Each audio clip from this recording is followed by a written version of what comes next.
परमेश्वर के दास भाई बख्श सिंह के द्वारा लिखित और प्रकाशित की गई पुस्तक ईश्वरीय भेदों का प्रकाश में से दैनिक संदेश।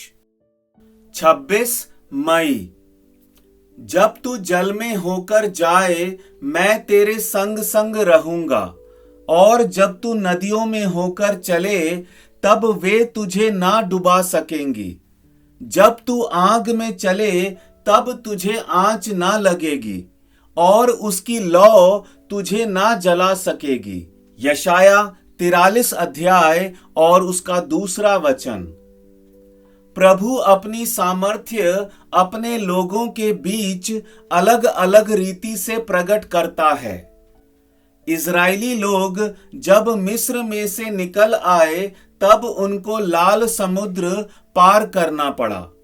निर्गमन 14 अध्याय और उसके 26 से 29 वचन में हम देखते हैं कि प्रभु उनको किस रीति से लाल समुद्र में से सही सलामत और सुरक्षित पार ले आया। शत्रु चाहे किसी भी रीति से हमारे पीछे पड़े, अंत में उसकी युक्तियां विफल हो जाएंगी। विश्वासी होने के नाते हमें संसार के लोगों के द्वारा तिरस्कार, नफरत और सताए जाने के लिए तैयार रहना चाहिए। यूहन्ना 15 अध्याय और उसके 19 वचन में प्रभु यीशु हमको याद दिलाता है कि पाठशाला में, दफ्तर में, पड़ोस में लोग हमको धिक्कारें, ऐसी हमको अपेक्षा रखनी चाहिए। जो अंधकार में हैं उनके द्वारा जरूर हमारा तिरस्कार होगा। वे हमारे अधिकार को छीन लेने का यत्न करेंगे और कड़वे विरोध के साथ हमारे पीछे पड़ेंगे।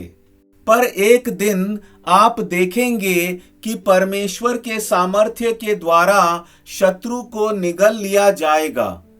दानियल 3 अध्याय और उसके 21 वचन में हम 3 जवानों के विषय में पढ़ते हैं।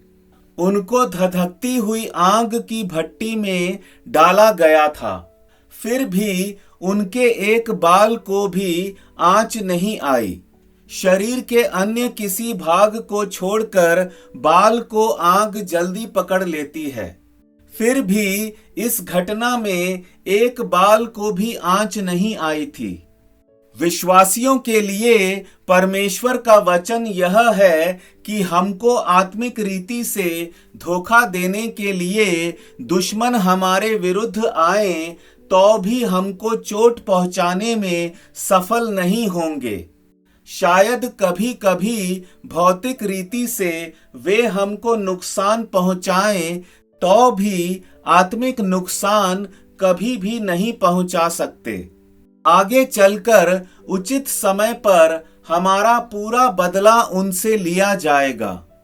और इस प्रकार यह प्रतिज्ञा अर्थात यशाया 43 अध्याय और उसका 2 वचन हम सबके जीवन में हर समय पूर्ण हो सकती है। प्रभु आपको बहुतायत से आशीष दे।